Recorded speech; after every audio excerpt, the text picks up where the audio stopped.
Yo, I'm the foul hooked whitey. I'm back. Part 2, East Rosebud in the 307. And, where I left off in part 1 was, me basically getting my ass kicked in, the canyon stretch of this area. And, the canyon, which flows out of a reservoir, feels like and looks like a freestone. And then as it flows into town, then it picks up some, more tailwater, tendencies.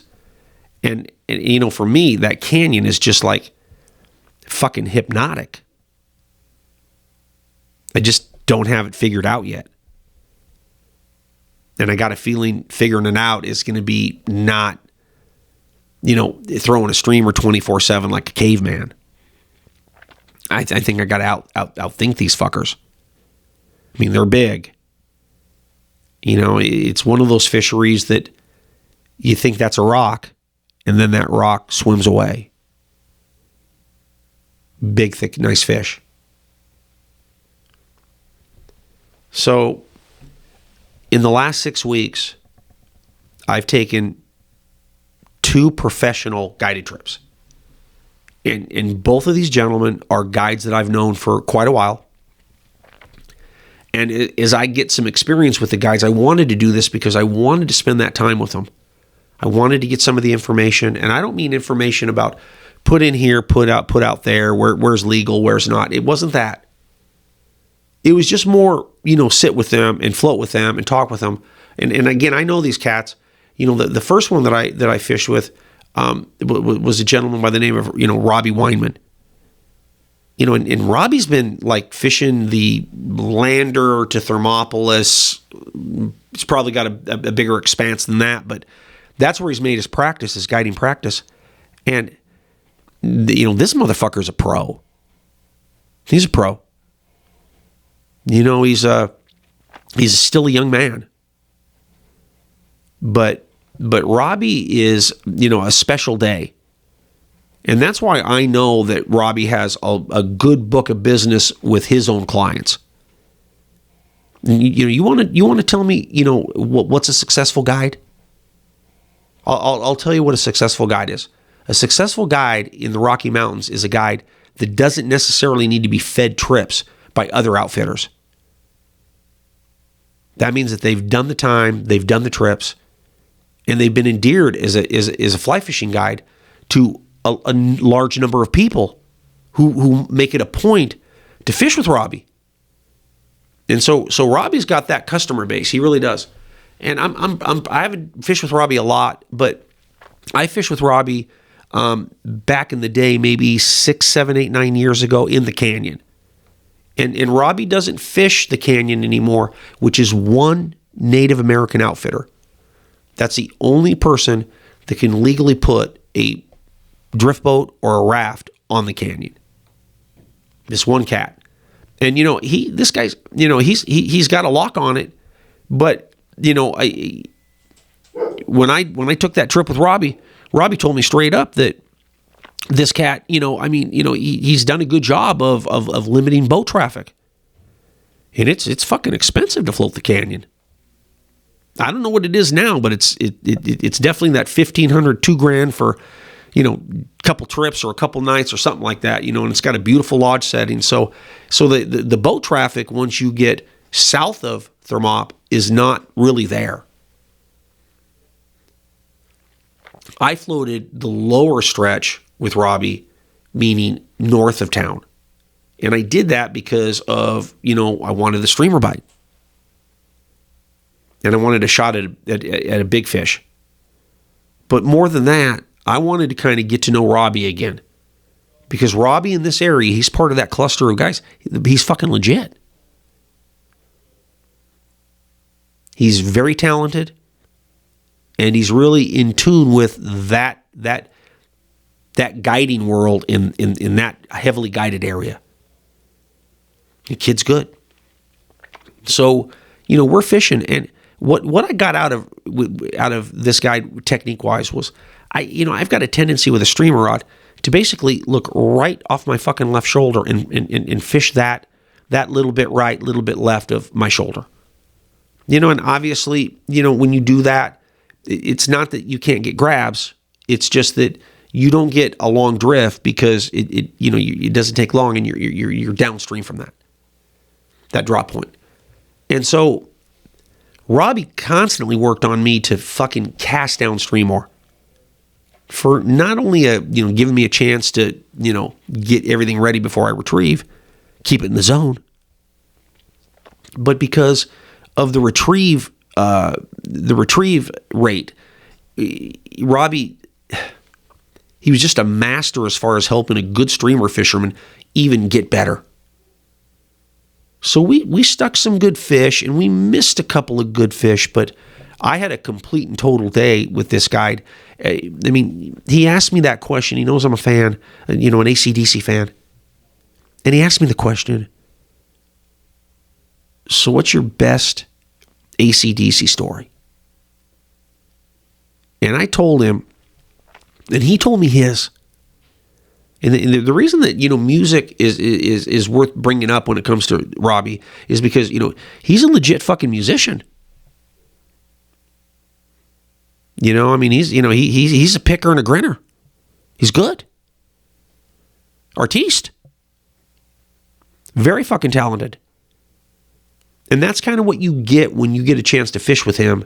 Not only is he really good as far as his setups, I've only streamer fished with the guy, and 2/3, 80, 85, 90% of his trips are nymphing. That's just how you really get a chance to get some good fucking hookups on some nice trout. So, we didn't catch that big one, but the personal stories that I got from Robbie through the course of that day delivered to me coming into that marketplace, that community, that fishery. It did exactly why I got the trip. And that's because I got a flavor of that community at large from Robbie. Because he fucking grew up there. He knows it. Last comment. This cat who's been guiding, must be 10, 12, 15 years, something like that. He's young. I mean, I'm not sure how old Robbie is, but he can't be much older than 40. Here's my point. As a guide, he's fucking logged like, I think this is correct. He's logged like 1,800 guided trips in the fucking canyon on that river. I mean, whoa. Wow. Not only is that just a lot of trips, period, but 1,800 times you have the responsibility of rowing through that canyon. I mean, most of it's okay, but there's 2 or 3, 1 or 2 spots, particularly in that float, where you could cash it all fucking in. I know a guy that did. Lost all of his equipment and really kind of barely got to the dry rocks. So Robbie, having done 1,800 trips on that fishery, to me, as an angler and who's somebody who kind of knows the area, it's like, holy fuck. Guy's a goat. Or he's gonna be. So I had a great day with him. The next week, I floated with a gentleman that's actually a dear friend. This guy, this guide is I say this about myself a lot, and I'm going to reference it to this gentleman by the name of Bighorn Blaine. That he's a rock and roll train. He's the guy that showed me that region. He's the guy that got me to come down and fish the wind. He was the first one.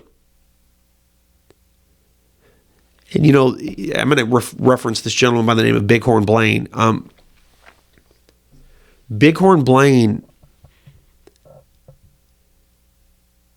has ruffled some feathers.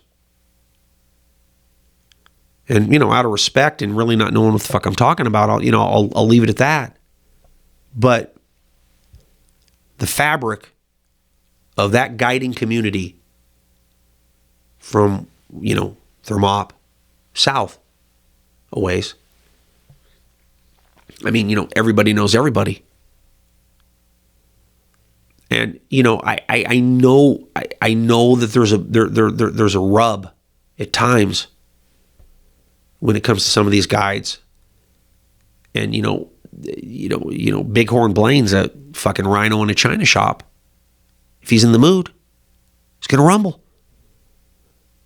And I love this man. He's always been good to me. He's one of those guides that makes you feel good about how you're fishing, what you're doing, no matter how you're fishing. Never, Jesus, or, God, you got, you got to put it there. Set it. He's a pro. He wants you to do well.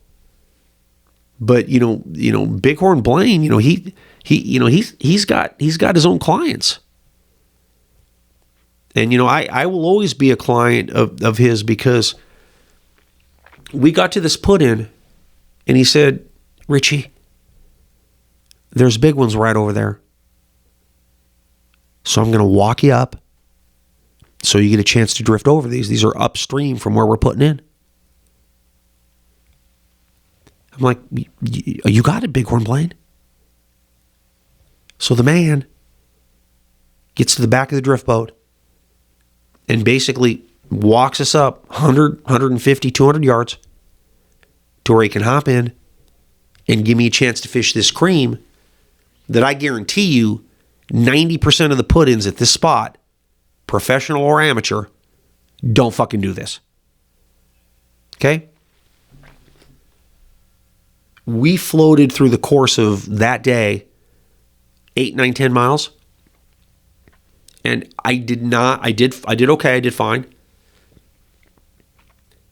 But I never saw as big a fish the rest of the day as I did after we started drifting and fishing and swinging and stripping, because he walked me up that 100 to 200 yards. I'm a brown trout angler all the way, and Jesus Christ, I mean, I saw a fucking, I saw a tank. The tank. And, he worked his butt off, every day. I mean, every minute, excuse me. He never takes any time off. He's constantly working, constantly trying to figure stuff out. And, it was interesting. When we put in, we saw another guide, and those two agreed casually that, we weren't going to fish any of that nymphing water. We're just going to, poke at all that streamer water. And so, that's these guys working together. And I had such a great day with Bighorn Blaine because, you're kind of, he's kind of like this aging bull elk, out there on the fucking pasture. Cat can still, take on a young one, a strong young one. He's still that cat. But just like the foul-hooked whitey, getting older. So I look at this man who, has only got so many seasons left because he's smart. I got a bad shoulder. It's fucking work. And he did work with me as a professional fishing guide. The Bighorn Blaine rode his ass off. And I kind of felt like on that day with him, I kind of felt like I was fishing with an outlaw. And I sure as fuck don't mean outlaw like breaking any law. But just fishing with somebody that's good, fishing with somebody that still, after how many days, who knows? Fuck, I mean, this guy still isn't, packing it in. He's still working constantly. I mean, I was fucking exhausted at the end of this day. But the best part about fishing with Bighorn Blaine is to hear about his family, his ethnic heritage. Again, the area, local. And after those 2 days with those two Wyoming guides, I walked back in that fucking shop and I felt way more part of it all. And that's saying a lot when you're talking about being open 4 days a week for 4 weeks. And so the path I've chosen for me, and as I play this out, the path for me is East Rosebud in the 307. That's it. Foul Hook Whitey is out. See you next week. Ow.